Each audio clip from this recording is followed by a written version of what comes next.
It's a pleasure to be with you. As Dan mentioned, I'm course coordinator at the University of Adelaide, and my teaching focus is entrepreneurship, innovation, corporate social responsibility, and leadership.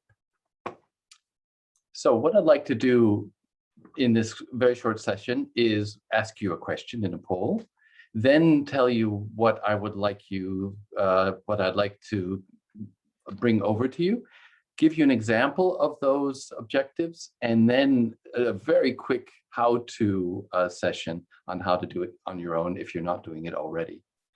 So that leads us to the poll, if you would, Dan. Let's see how people approach video in their synchronous or asynchronous teaching. So I'll read out the options, and I'm curious to see how people respond. Option 1 is it's a critical component of my instructional material. Option B is, or 2 is I regularly use video in my courses. 3 is I use video on occasion.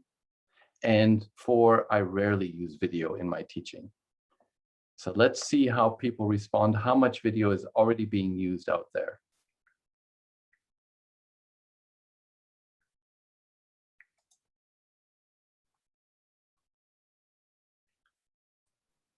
So what sort of results are you getting? It looks like, luckily, happily, joyously, the majority of respondents are saying that it is a critical component of their instructional material. Fantastic. With a minority saying that they rarely use it. So that means I can end here, and we can all go and drink coffee. Moving on to the objectives. So depending on how you use video, I'm talking about a specific type of video, namely video storytelling. And I'd like to propose that video storytelling increases student engagement by connecting theory and tools to the practice. I'd also like to put forward that video storytelling facilitates emotional connection. And the third point is, as a content curator instead of a content creator, you can tap into rich resources that are widely available. So the example that I'd like to bring is one, it's a home-cooked one, a home-baked one. And the base case can be taken in many different directions. And that base case is that leading orthopedic surgeon, Dr. Chiara Scuro, is facing resistance from her own peers in setting up a database to track medical devices and increase health outcomes.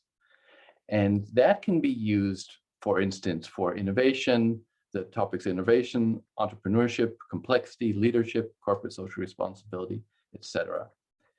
And it addresses the idea, the common problem of non-preparation by students who have to read through long case studies or read through a traditional case study. And let me show you what it looks like, in fact, because this will help you understand why I say there's an emotional connection. So this is what it looks like in the LMS, right? So basically, it's a series of very short videos, which I'll not play. The first one is setting the scene of a success story of Scott, who gets a double hip replacement. Everything goes well, everyone's happy. And then there's another example of a young lady who gets a hip replaced, and it's more about the procedure so that the students understand the complexity of it. And then we talk about how these wonderful manufacturers provide wonderful medical devices. So you see everything's going tra-la-la, la-la-la, everyone's happy. And another short one. But it's not as if there's just the manufacturers. There's actually a regulation that's going on, so we have our governments looking after it. And in Australia, it's the Therapeutic Goods Administration. So a nice video saying about how they work really hard to provide safety. And then all those happy emotions start going down the drain. And I show them a trailer from a Netflix documentary called Bleeding Edge about how medical devices can go really wrong. And it has, of course, the music associated with it. It all looks very difficult. And then I bring them back down to the ground with actual facts and figures from a series of called the implant files, and it's 2 base cases in Australia talking about the details of these patients. And you might think that I'm exaggerating, but it's amazing to me how many students are close to tears by the end of the final video, where they're saying, oh my goodness, Chiara is the doctor. She needs help with her business case. She really needs to do something about this. This can't go on. So it's fascinating, whether it's male or female students, the amount of emotion that builds up just through this background situation. So the third point is about content creation. You will have seen that all of those, in fact, all of those videos were not mine. I did not create a single one of them. My first course involved 32 hours, which was overkill the first time around, of high quality global experts and practitioners, all open source videos. And it just seemed to me, once I'd built the course with its theoretical background in video, that running case studies in a traditional sense with texts, whether they be from Harvard Business School or whoever, just didn't seem to fit. And so I decided I needed to go all the way with video and create video case studies. And in the case of Chiara, I in fact consult for Chiara, so I know her, but I needed to find the background material for to set up the scene for it. So in fact, Chiara never shows up in any of the videos herself. It's all about the background scene. And so regardless of the industry that you're talking about, for a business student, for instance, there's going to be material available. So that leads me to the whole point of how to go about it. So to go from zero to a video case is really quite simple, because you have most of it in your head already. You've identified the themes that you want to teach.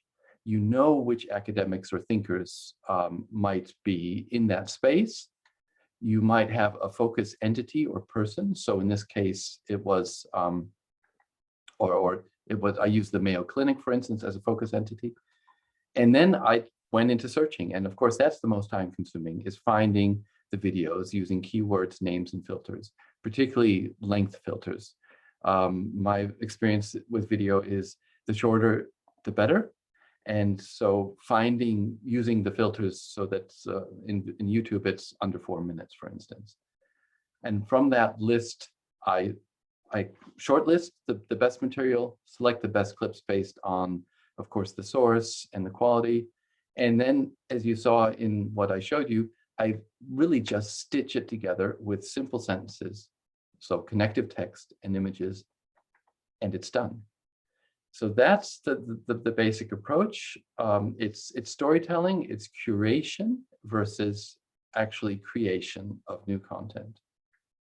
So with that, I'd like to thank you for your attention and see if there's any questions out there. And thank you, Glenn, for sharing your insights on video storytelling. I've opened up the poll results, or I'll do that just now, actually, share results so that we can all crunch the numbers together. And just wanted to personally add, I'm delighted to see a presentation giving a real critical look at the framing and placement of video. When it's done well, the results speak for themselves, but it's not always done well. So thank you again for that. And just a reminder to our attendees, questions in the chat, please. And in the meantime, Glenn, if there's anything else you'd want to expand upon while we have these few moments here, please go ahead. Yes, it's well, I used the point of names as academics. So I said 32 hours worth of video. In fact, I also ran the stat of how many guest speakers I have in my entrepreneurship course.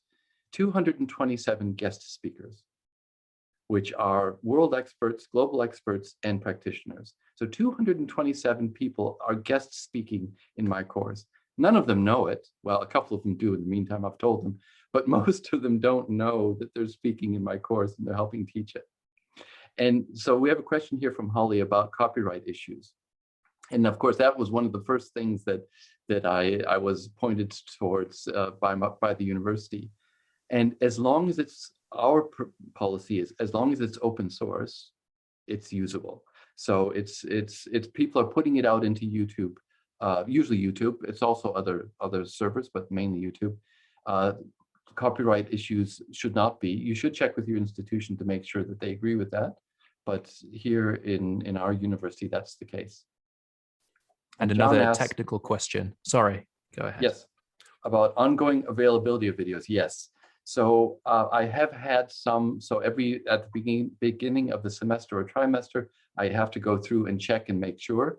And sometimes they also disappear mid-semester. You know, they don't pay attention to our semesters. But it's quite seldom. I've only had to replace 4 or 5 videos, and I use that as an opportunity to say, well, maybe it's time for me to freshen the content, or find another way of saying that. But it is a pity if it's removed. And we've got one more here from Carolyn Holly again.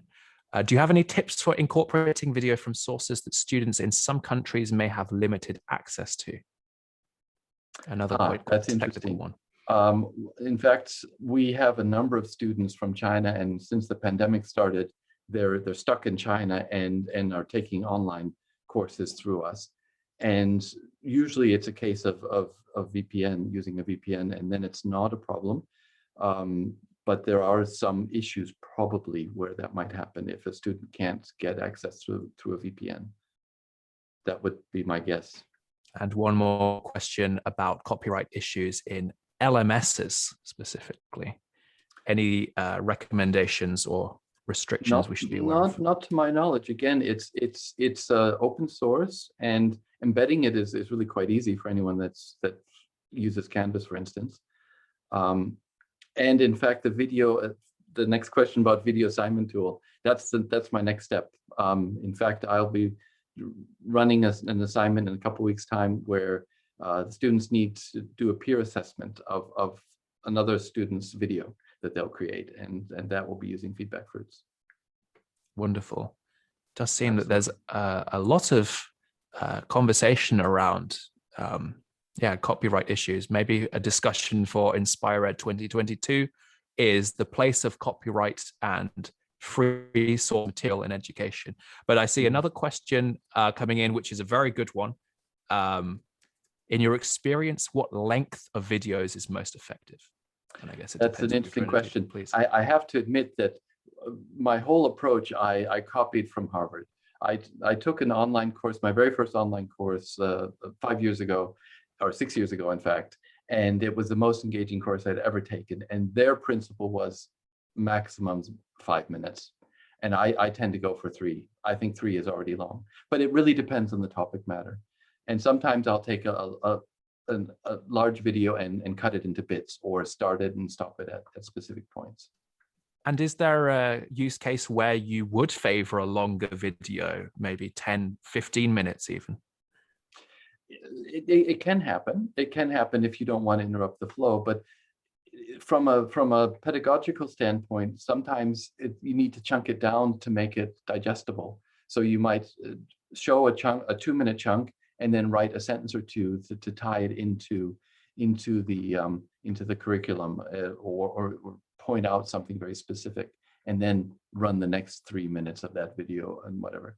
So using embed codes, you can do that quite easily.